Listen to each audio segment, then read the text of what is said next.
it wouldn't go away. You know, and I'd stand there and smell it, and it became overwhelming. So I decided I was going to taste it. Right.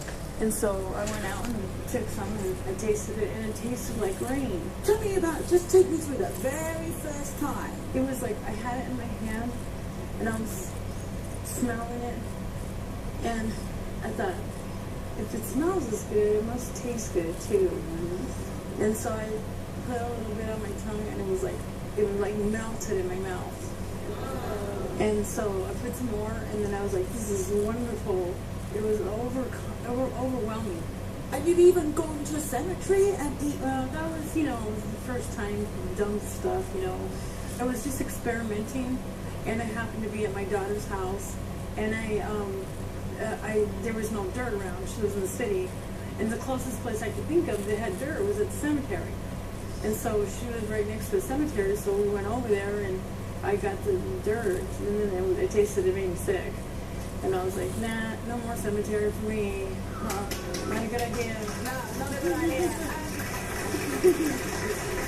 We've been on trips before, and driving to wherever we're going, she'll be like, oh, stop the car.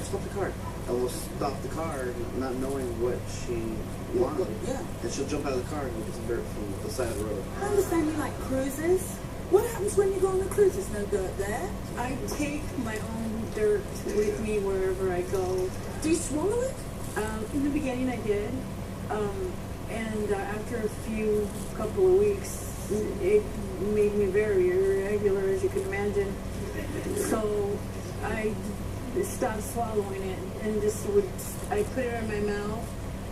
Like I said, first I smell it, and then I savor the smell, and then I put it in my mouth, and I let it melt on my palate. And it just feels so good. And then I just let it sit there until there's no more taste. Then it smells to me like heaven. Are you happy with the fact that you eat this dirt, or is it something that you really would like to quit? I would like to stop, just simply because my family, my son's very, very worried about me. Not because you want to quit, but because your family wants you to quit. Well, You're going to eat some dirt that's going to really mess you up.